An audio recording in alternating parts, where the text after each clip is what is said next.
السلام عليكم مشاهدينا الكرام. شفت امرأة ب1000 رجل، امرأة عربية أصيلة. سأترك لكم المقطع يتحدث عن نفسه، شوفوها وبعدين لنا الكلام. Go out to eat with a friend, and I came home fairly late, and my husband had already gone to sleep. My youngest was only 2 at the time, 2 or 3, and she woke up and she wanted me to lie down with her. So I did. I went and I lay down with her.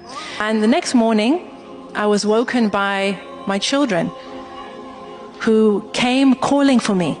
Mummy, Mummy, Daddy's not waking up. I went to the bed and found my husband not responsive. And we called the ambulance, and it happened like this. Has anybody here had a medical emergency before? Any kind of a medical emergency. You know, it just goes like this. So what happens? He's not responsive. The ambulance comes. We take him to get a scan. They say that he's had a stroke and that there is brain damage and he's in a coma. And they don't know how long he'll be in the coma or what his state will be if he wakes up. So I'm sitting there. It's been 17 years of this man, a constant in my life. This beloved husband, wonderful father, mashallah, tabarakallah. My children are looking to me for answers. When is Daddy going to wake up? When is he coming home? When are you coming home? And I don't know what to tell them. So he's in the coma, and the people start coming. They come with gifts. They come with dua. They come with Quran. They come with love. How wonderful people come into your life when you need them. And I'm sitting there. I'm the one who has to phone his mother. This is her youngest child. And I have to tell her, he's in a coma. They don't know whether he's going to wake up. I have to hear a mother's heart breaking. And I have to go through all the scenarios. What if he stays in a coma for 3 years? What happens then? You know, there's an interesting thing that people do when somebody is in a coma. They come and they tell you miraculous stories. Have you heard those miraculous stories? I knew someone, they were in a coma for 6 months, wallahi, and they woke up and they were fine. Sister, you'll be okay. Sister, I heard about someone whose husband was in a coma for 3 years, wallahi. And when he woke up, everything was okay. They had another baby last year. They think this is comforting. I don't, because I don't know how to navigate my life with my husband in this coma. But Allah is the owner of the heavens and the earth, and He decides. So, Ya Rab, if he will be in a coma for however long, I accept. Then they say, when he wakes up, he may have severe brain damage. He may not recognize you or the children. I say, Allah is the owner of the heavens and the earth. He decides. And if my husband wakes up and he is no longer the man that he was, I accept. And then what if he doesn't come back? Subhanallah, I went through every scenario, which is what you do. You go through every scenario, what could possibly happen.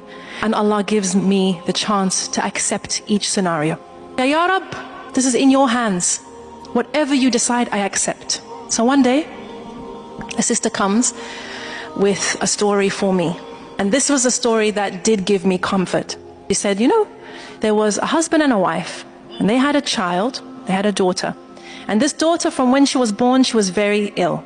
And the doctor said she wouldn't survive past 1 year, 2 years, 3 years, 4 years. But the daughter survived. Until one day she got too sick. And they took her into hospital. And the hospital staff said, you have to leave her here. So they come back the next day. And the doctors say, it's not looking good. She needs this, she needs that. And the man says to his wife, not yet. They come back the next day. Doctors tell them the prognosis. The man says to his wife, not yet. Then they come back the next day, and the hospital staff tell them that their daughter has passed away. And the husband says to his wife, now. And they both fall into sujood of shukr. The hospital staff are shocked. What's happening here? And the parents explained, and they said, Allah blessed us with this child for 5 years, 6 years, longer than the doctors said. We were blessed to know her, to love her, to get the ajr of caring for her, of making sure she was comfortable. This is something to be grateful for. And if Allah subhanahu wa ta'ala decides to take her back, we decided we would only embrace gratitude.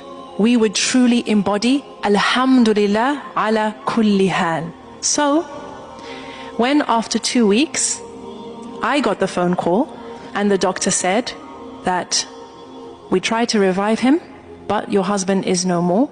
Your husband has returned to Allah. I said, Inna lillahi wa inna ilayhi raji'un. Thank you. I put down the phone and I went into sujood of shukr.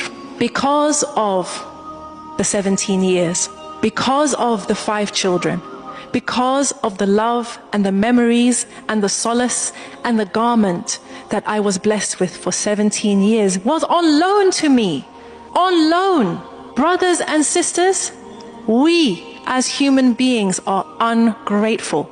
If you go to the bottom of almost all our issues, you'll find ingratitude, taking things for granted, thinking we deserve more. Why should I not have what so-and-so has, what I used to have, what I have always dreamt of having? We take for granted the people in our lives, and that includes our spouses. And to be honest, my hunch is that we take for granted our spouse more than everybody else. Who agrees with that? Who makes dua for their children all the time? But my point is this. Why do I tell this story? Because I want those of you who are married, those of you who inshallah will be married, I want you to wake up.